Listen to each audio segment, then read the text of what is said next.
EMP Series, Day 4. I was woken early in the morning by the sound of the hammer hitting the bell in the tower. That was the signal we agreed to use if we needed to sound an alarm. I jumped up out of bed and reached for the 45 on the table by my bed. I quickly threw on my jeans and hoodie, stuck the 1911 in my waistband, and grabbed the Mini 14. As I came down out of the choir loft, I met Greg in the lobby as we both were heading out the front door. He had a shotgun that he grabbed from his house. By the time we got outside, Pastor was coming out of the parsonage, and Aaron, of course, was still in the tower. I saw it clear as day, put a big smile on my face. A 1953 Dodge Power Wagon, pulling a camper coming up the driveway. "Stand down," I yelled as I threw up a wave and yelled, "Steve!" It was my friend Steve. He was a co-worker who retired last year. He was one of the 3 guys in our prepping group, including myself and Richie, who was also a co-worker and a member of this church. Steve was a Christian too, but didn't attend our church, or any church to my knowledge. Boy, was I happy to see him. For months, the 3 of us met weekly to plan and coordinate our prepping efforts. Steve lived in the next town to the north, 20 miles away. In our vision, we always thought the Teowaki scenario would come in the form of a financial collapse. We had all planned to meet at Steve's house if the need to bug out ever arose, because it seemed to us to be the most defendable. Also, he had neighbors who were awake to the need to prep, and it created a friendly environment for survival. I had a large cache of stuff at Steve's house. Steve was a car guy, big time. He loved old cars and trucks, and spent most of his life working on and restoring them. He picked up this ex-military power wagon from a local volunteer fire department when he decided to retire it. He was so excited about getting it. There was no mistaking it. It was bright yellow, and I recognized his camper right away as well. I ran over to meet him as he pulled up his rig under the carport and greeted him and his wife. Sitting between them on the front seat was Jolie. Jolie was Richie's daughter. Then Richie stood up from his seat in the bed of the truck. With him back there was Jerry. Jerry was Jolie's fiance. When Steve realized it was an EMP attack, he loaded all my stuff and his stuff into the truck and camper, and he and his wife Cheryl headed for Richie's house. He knew we would be unable to travel in an EMP attack and decided to come get us. Richie informed him that he believed I would be here because of the timing. He knew Linda was at work during the event and that we would have planned to meet here. So with all our stored preps, they headed here together. Jolie was a nursing student, only months away from her RN certification. At only 19 years old, she was young. She tested out of high school a year early to start in nursing school. By default, she was now our highest-ranking medical official. She and Jerry had plans to marry after she got her RN certificate. I instructed Steve to pull the power wagon down behind the pavilion in front of the garage doors out of sight. We unloaded the truck and camper and put everything in the garage. With all we got from our stuff and the stuff we took from Pastor's and Greg's house, we nearly filled one large garage bay. We took inventory of all we had. It was a pretty impressive list. After regrouping and going over the list, I told them about the 5-gallon pails of food and supplies I still had buried on the property. I suggested we leave it buried until needed for security reasons. Everyone agreed, and Greg suggested keeping out enough food for a couple weeks and burying the rest. He explained that by doing that, if we did get hit by looters, they wouldn't get all of our food supply. All agreed. Jolie was given all the first aid and med supplies we had, and she was organizing and inventorying it all in the nursery downstairs in the church. We had decided to use that area as an infirmary. The running water wasn't working due to the fact that the well had a pump with no power to run it. We were already working on a plan to fix that. A couple years back, some church members started a garden on the property. Turned out to be more work than anyone realized, and it was only there one season. However, they purchased two 275-gallon totes to collect rainwater from off the pavilion roof. There was a brook up in back of the house which ran fairly steadily. We had a spot down by the church basement with a sewer, water, and electric hookup for campers. Sometimes missionaries or evangelists visited for special meetings or revival or vacation Bible school weeks would park their RVs down there.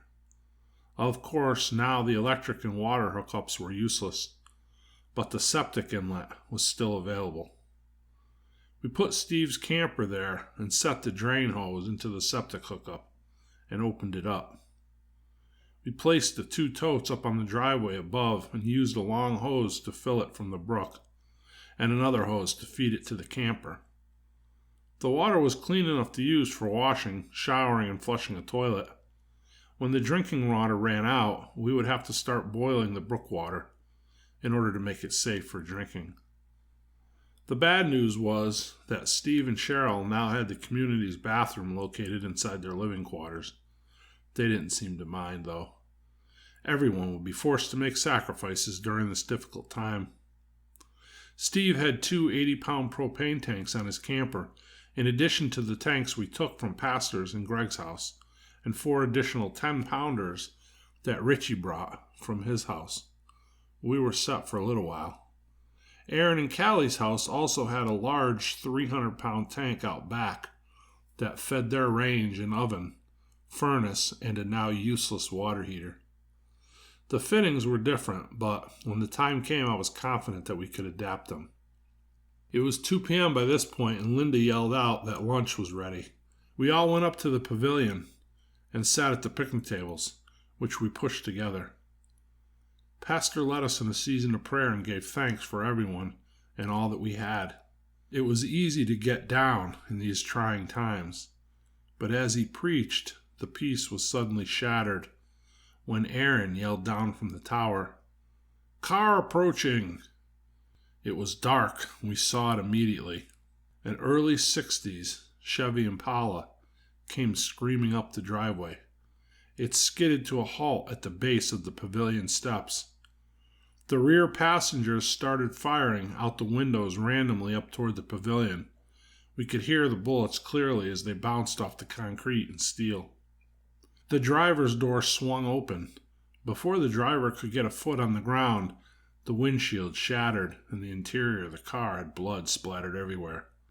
The driver slumped back and rolled to the side out the door. Before his body hit the ground, the passenger behind him was shot in the head, and he too slumped over dead. Aaron had shot and killed both men in a matter of seconds.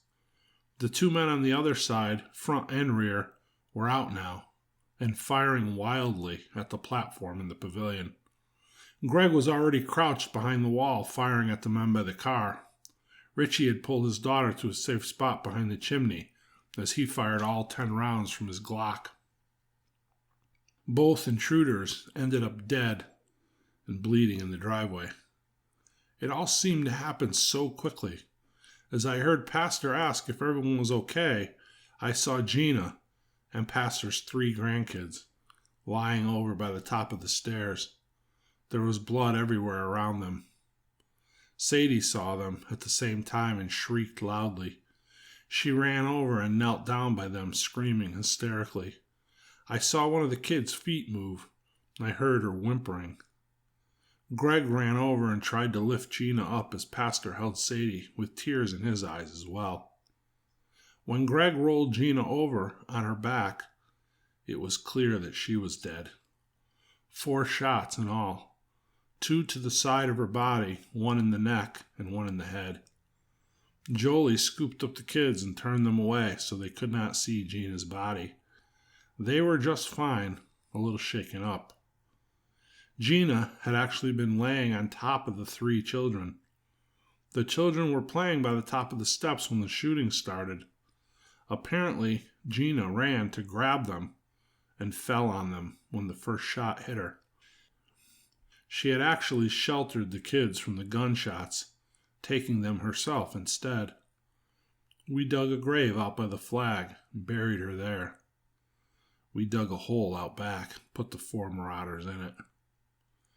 We gathered in front of the fire as Pastor led the group in prayer. He gave a devotion and remembered Gina and the sacrifice she made, saving the children at the cost of her own life. He reminded us of Scripture. He quoted John 15:13.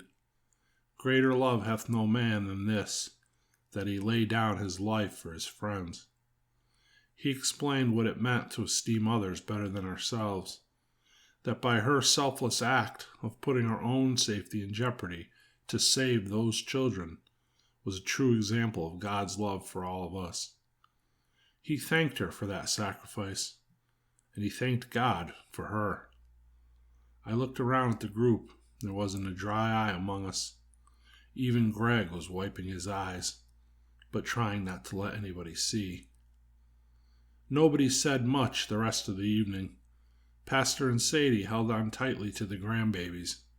Callie and Aaron went off by themselves with Aaron Jr. and huddled over by the fireplace. We all quietly reflected on the day's events. With Linda sitting by my side, we looked out into the dark night. As I realized that life was not the same, and that it may never be the same again, I thanked God for my wife and my friends. I put my arm around Linda and pulled her in close to me. I knew that tomorrow would bring new challenges, new work, and new priorities. We suffered a devastating attack. We could not allow ourselves to be that vulnerable again. Somehow, we had to fortify our position and make ourselves stronger. This was the reality of the world we found ourselves living in.